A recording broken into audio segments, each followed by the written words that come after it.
हरे कृष्ण। श्रीमद् भागवतम दसम स्कंद अध्याय 63 बाणासुर और भगवान कृष्ण का युद्ध।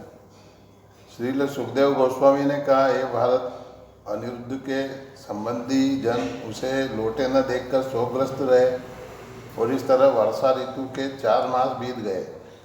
नारद से अनिरुद्ध के कार्यों तथा उसके बंदी होने के समाचार सुनकर भगवान कृष्ण को अपना पूज्य देव मानने वाले वृष्णिजन शोणितपुर गए।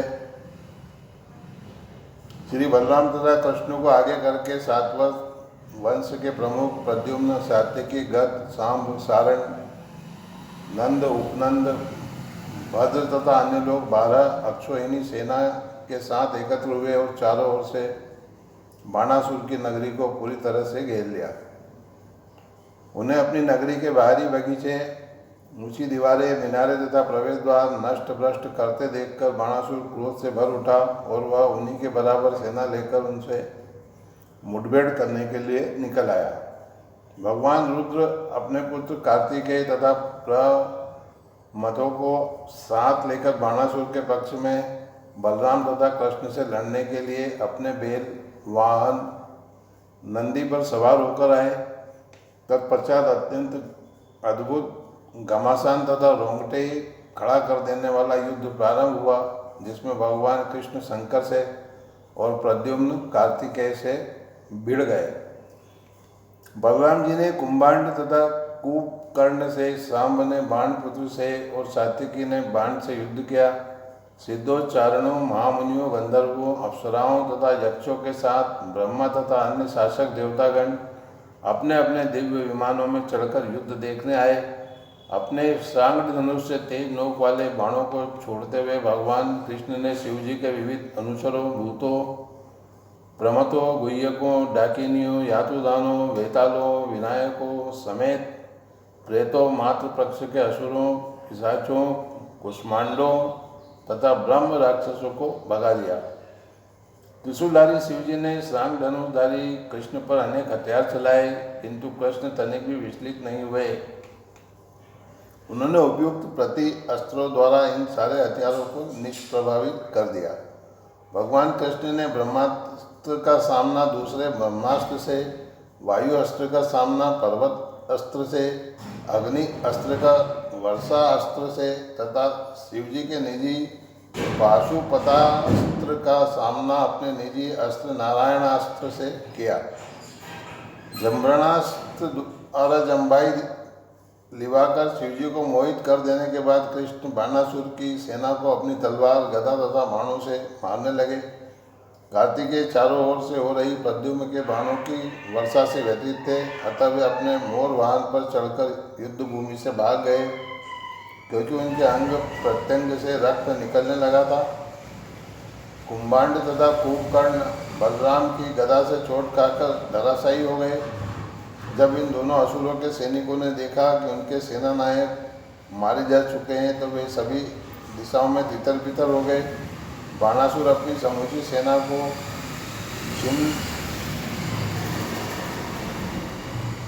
हरे कृष्ण। बाणासुर अपनी समूची सेना को छिन्न भिन्न होते देखकर अत्यंत क्रुद्ध हुआ। सात्यकी से लड़ना छोड़कर और अपने रथ पर सवार होकर युद्ध भूमि को पार करते हुए उसने कृष्ण पर आक्रमण कर दिया। युद्ध करने की सनक में भयंकर बाण ने एक साथ अपने 500 धनुषों की डोरियां खींचकर प्रत्येक डोरी पर 2-2 बाण चढ़ाए।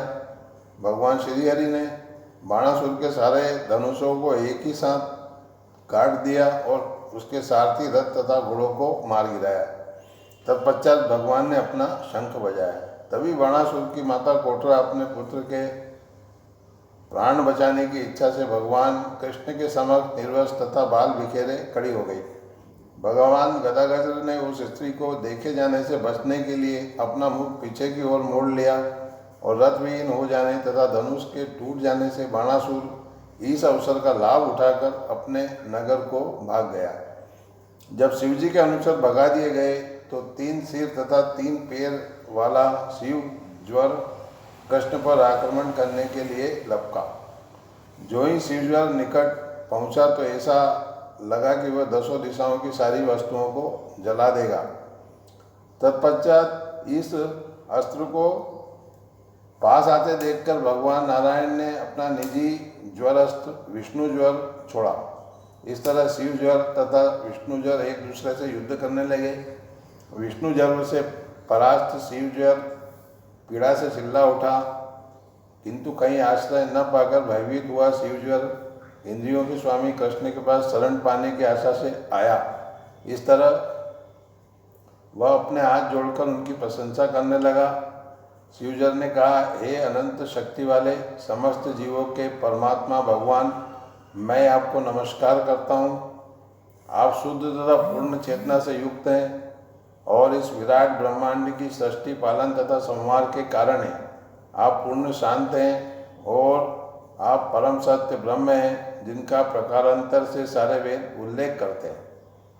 काल, भाग्य, कर्म, जीव तथा उसका स्वभाव, सूक्ष्म भौतिक तत्व, भौतिक शरीर, प्राणवायु, मिथ्या अहंकार, विभिन्न इंद्रियां तथा जीव के सूक्ष्म शरीर में प्रतिबिंबित इन सबों की समग्रता, ये सभी आपकी माया है, जो बीज तथा पौधे के अंतहीन चक्र जैसे हैं। इस माया का निषेध मैं आपकी शरण ग्रहण करता हूँ। आप देवताओं, साधुओं तथा इस जगत के लिए धर्म संहिता को बनाए रखने के लिए अनेक भावों से लीलाएं करते हैं। इन लीलाओं से आप उनका भी वध करते हैं जो सही मार्ग से हट जाते हैं और हिंसा द्वारा जीवन यापन करते हैं। निस्संदेह आपका वर्तमान अवतार पृथ्वी का भार उतारने के लिए। मैं आपके विष्णु ज्वर अस्त्र के भयानक तेज से त्रस्त हूँ, जो शीतल होकर भी ज्वल्यमान है। सारे देहधारी जीव तब तक कष्ट भोगते हैं जब तक कि वे भौतिक महत्वाकांक्षाओं से बंधे रहते हैं और आपके चरण कमलों की सेवा करने से दूर भागते हैं। भगवान ने कहा, हे 3 सिरों वाले, मैं तुमसे प्रसन्न हूँ। मेरे ज्वर अस्त्र से तुम्हारा भय दूर हो और जो भी कोई भी हमारी इस वार्ता को सुने वह तुमसे भयभीत न हो। ऐसा कहे जाने पर शिवजर ने अच्युत भगवान को प्रणाम किया और चला गया। किंतु तभी बाणासुर अपने रथ पर सवार होकर भगवान कृष्ण से लड़ने के लिए प्रकट हुआ। ये राजन, अपने 1000 हाथों में असंख्य हथियार लिए उस अतीव क्रुद्ध असुर ने चक्रधारी भगवान कृष्ण पर अनेक बाण छोड़े। जब बाण भगवान पर लगातार हथियार बरसाता रहा तो उन्होंने अपने तेज चक्र से बाणासुर की भुजाओं को काट डाला, मानो वे वृक्ष की टहनियाँ हों। बाणासुर की भुजाएं कटते देखकर शिवजी को अपने भक्त के प्रति दया आ गई। अतः वे भगवान चक्रायुध कृष्ण के पास पहुँचे और उनसे इस प्रकार बोले। श्री रुद्र ने कहा, आप ही एकमात्र परम सत्य, परम ज्योति तथा ब्रह्म की शाब्दिक अभिव्यक्ति के भीतर के गुह्य रहस्य है। जिनके हृदय निर्मल हैं वे आपका दर्शन कर सकते हैं, क्योंकि आप आकाश की भांति निर्मल है। आकाश आपकी नाभि है, अग्नि आपका मुख है, जल आपका वीर्य है और स्वर्ग आपका सिर है। दिशाएं आपकी श्रवणेन्द्रियां कान हैं, औषधि पौधे आपके शरीर के रुएं हैं तथा जलधारक बादल आपके सिर के बाल हैं। पृथ्वी आपका पाँव है, चंद्रमा आपका मन है तथा सूर्य आपकी दृष्टि नेत्र है, जबकि मैं आपका अहंकार हूँ। समुद्र आपका उदर है, इंद्र आपकी भुजा है, ब्रह्मा आपकी बुद्धि है, प्रजापति आपकी जन्नेन्द्रिय है और धर्म आपका हृदय है। निसंदेह आप आदि पुरुष और समस्त लोगों के सृष्टा हैं। हे असीम शक्ति के स्वामी, इस भौतिक जगत में आपका वर्तमान अवतार न्याय के सिद्धांतों की रक्षा करने तथा समग्र ब्रह्मांड को लाभ दिलाने के निमित्त है। हम में से प्रत्येक देवता आपकी कृपा तथा सत्ता पर आश्रित है और हम सभी देवता 7 लोक मंडलों को उत्पन्न करते हैं। आप अद्वितीय, दिव्य तथा स्वयं प्रकाश आदि पुरुष हैं। अहेतुक होकर भी आप सबों के कारण हैं और परम नियंता हैं। आप पदार्थ के उन विकारों के रूप में अनुभव किए जाते हैं जो आपकी माया द्वारा उत्पन्न हैं। आप इन विकारों की स्वीकृति इसलिए देते हैं जिससे विविध भौतिक गुण पूरी तरह प्रकट हो सके।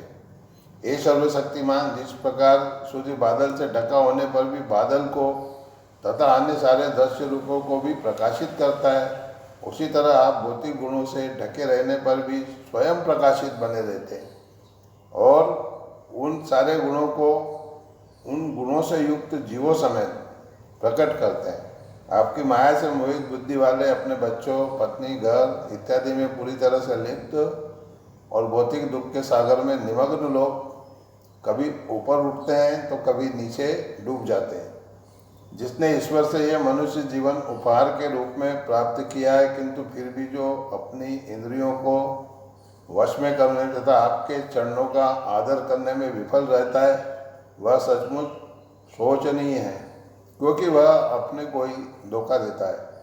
जो मृत्युपाणी अपने इंद्रिय विषयों के लिए, जिनका कि स्वभाव सर्वथा विपरीत है, आपको अर्थात उसकी असली आत्मा, सर्वप्रिय मित्र तथा स्वामी है, छोड़ देता है, वह अमृत छोड़कर उसके बदले में विषपान करता है। मैं, ब्रह्मा, अन्य देवता तथा शुद्ध मन वाले मुनिगण सभी ने पूर्ण मनोयोग से आपकी शरण ग्रहण की है। आप हमारे प्रियतम आत्मा तथा प्रभु हैं। हे भगवान, भौतिक जीवन से मुक्त होने के लिए हम आपकी पूजा करते हैं। आप ब्रह्मांड के पालनकर्ता, सृजन और इसके अंत के कारण हैं। आप संभाव तथा पूर्ण शांत असली मित्र, आत्मा तथा पूज्य स्वामी हैं। आप अद्वितीय हैं और समस्त जगतों तथा जीवों के आश्रय हैं। यह बाणासुर मेरा अति प्रिय तथा आज्ञाकारी अनुचर है और इसे मैंने अभयदान दिया है। अतः हे प्रभु, इसे आप उसी तरह अपनी कृपा प्रदान करें जिस तरह आपने असुरराज प्रहलाद पर कृपा दर्शाई थी। भगवान ने कहा, हे प्रभु,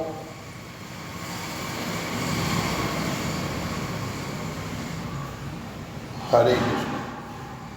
भगवान ने कहा, हे प्रभु, आपकी प्रसन्नता के लिए हम अवश्य वह करना चाहिए जिसके लिए आपने हमसे प्रार्थना की है।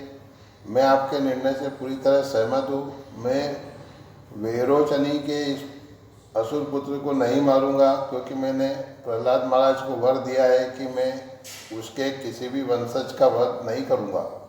मैंने बाणासुर के मिथ्या गर्व का दमन करने के लिए ही इसकी भुजाएं काट दी है और मैंने इसकी विशाल सेना का वध किया है, क्योंकि वह पृथ्वी पर भार बन चुकी थी।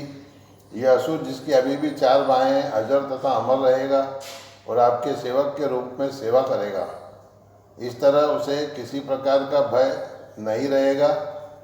इस तरह भयमुक्त होकर बाणासुर ने अपना माथा जमीन पर टेक कर भगवान कृष्ण को नमस्कार किया। तब बाण ने अनिरुद्ध तथा उसकी पत्नी को उनके रथ पर बैठाया और उन्हें कृष्ण के सामने ले आया।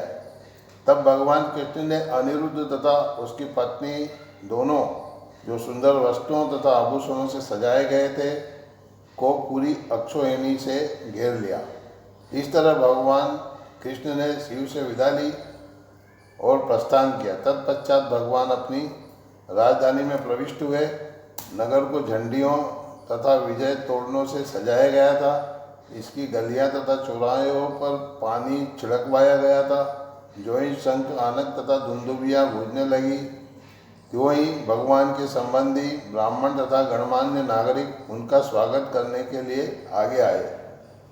जो भी व्यक्ति प्रातःकाल उठकर शिव के साथ युद्ध में कृष्ण की विजय का स्मरण करता है, उसकी पराजय नहीं होगी। इस प्रकार श्रीमद्भागवतम 10वें स्कंद अध्याय 63 बाणासुर और भगवान कृष्ण का युद्ध नामक अध्याय के भक्ति वेदांत श्लोकार्थ पूर्ण हुए। हरे कृष्ण